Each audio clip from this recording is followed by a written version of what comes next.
नमस्कार, राम राम, जय श्री राम और जय माता दी।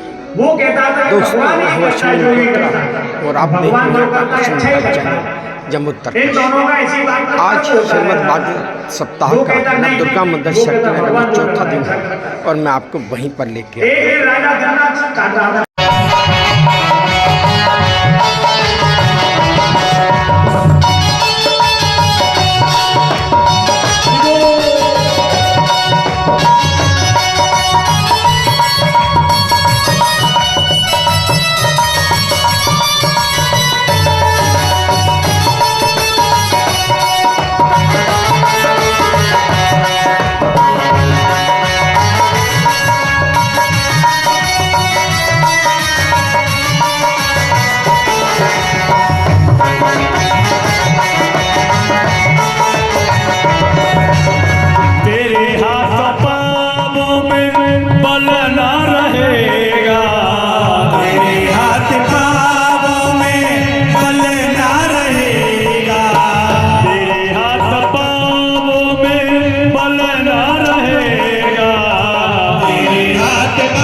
झुकेगी तुम्हारी कमर धीरे धीरे, आए झुकेगी तुम्हारी कमर धीरे धीरे।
सतगुरुदेव भगवान की, बोला भागवत भगवान की जय जय।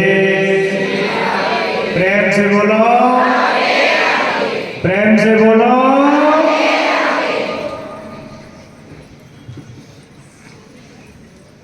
तो सुखदेव जी महाराज ने ये प्राचीन वरही की कथा सुनाई और हम सब प्राचीन वरही हैं।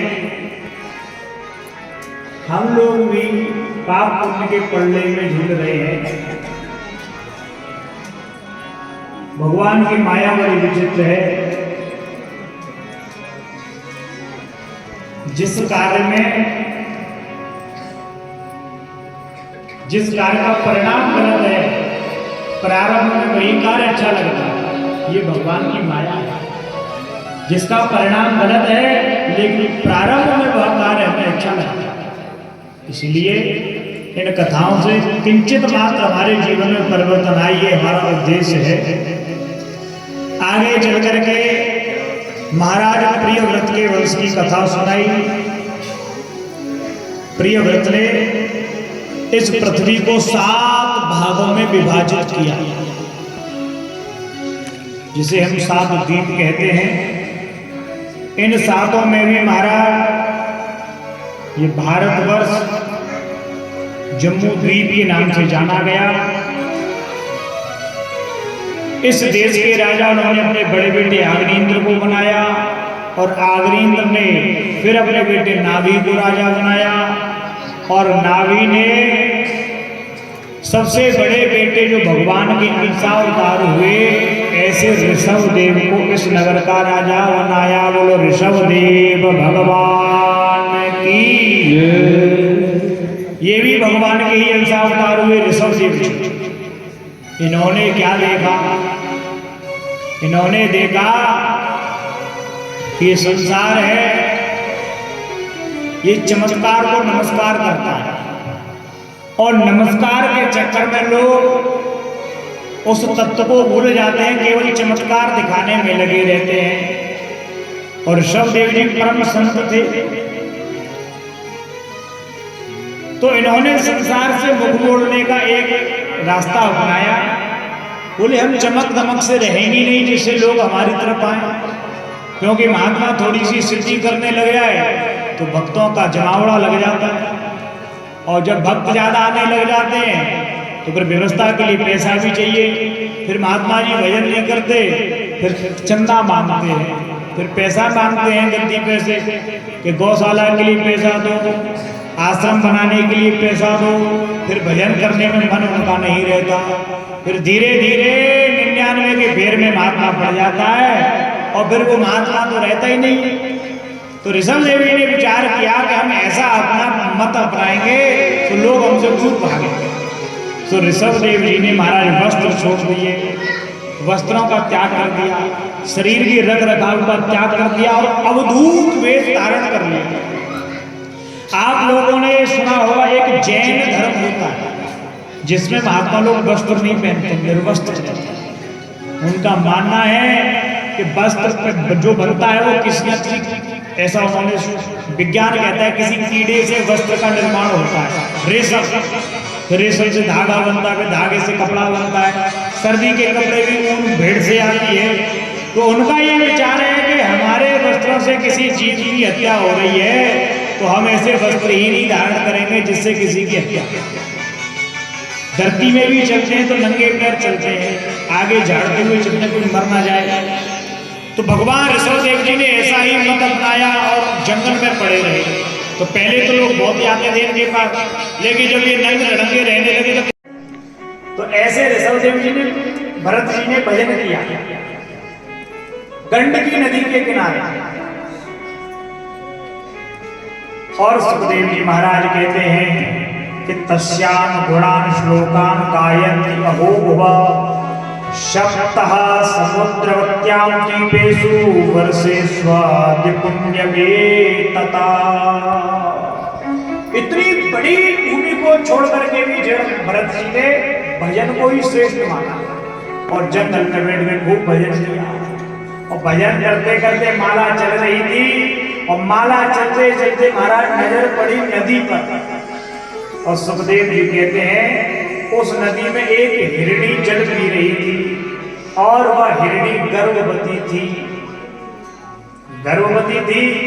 एक शेर ने हमला बोला तो हिरणी ने अपने गर्भ को तो उस जल में ही जन्म दे दिया और स्वयं उस शेर का शिकार बन गई।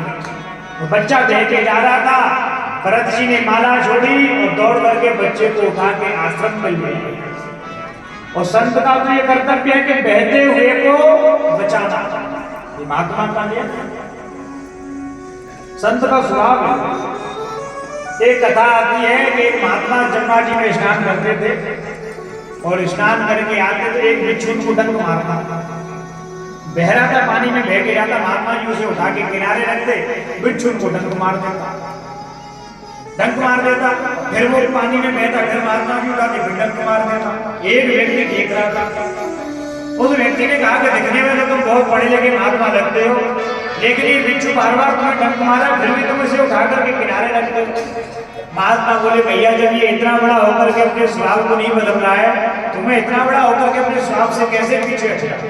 इसका स्वभाव है डंक मारना और मेरा स्वभाव है इसे बचाना। तो महात्मा का स्वभाव होता है बचाना। तो उठाए आश्रम कर लिया, अग्नि जलाई, तपाया और उसको थोड़ा सा बुद्धि ला दिया। लेकिन ये मन है कब किसमें लग जाए ये किसी को पता नहीं है। अब भरत जी का मन पहले तो भजन में था, अब उस हिरण के बच्चे में लग गया। दिन में नहलाते धुलाते खिलाते पिलाते संग में सुलाते और वो उछलता फूलता बड़ा सुंदर लगता है कि गए थे हरि भजन को ऊट न लगे कपा, भजन करने के लिए गए थे तो अब तो उसकी देख रेख में समय लग। अंत समय आया, वो बच्चा बड़ा हो गया भाग गया, लेकिन हिरण जो उनके मन में बसा हुआ था मन से नहीं निकला। अब मन में बैठे बैठे यही सोचते पता नहीं कहाँ होगा क्या होगा कैसा होगा, भाग गया कोई खा ना जाए कोई मर ना जाए। अंत समय आया और अंत समय हिरण का ये चिंतन कर रहे थे। सुखदेव जी कहते राजन अंतम मतः सो गतः, अंत समय में बुद्धि में जो चलता है वही महाराज हमें प्राप्त होता है। तो हिरण ही चल रहा था मन में, तो दूसरा जन्म इनका हिरण के रूप में ही हुआ। बोलो भक्तवत्सल भगवान की। राजा परीक्षित कहते फिर क्या हुआ? बोले हिरण तो बने लेकिन इतना भजन किया था इन्होंने पूर्व जन्म में कि भजन से इनको सब कुछ याद था कि हमने बहुत बड़ी गलती कर दी, मानव का देही पाकर के लोग परमात्मा को प्राप्त करते और हम तो हिरण बन गए। तो एकांत में रहते थे और भगवान से प्रार्थना करते एक बार मौका और दे दो, एक बार मनुष्य बना दो, फिर ऐसी गलती हम करेंगे ही नहीं।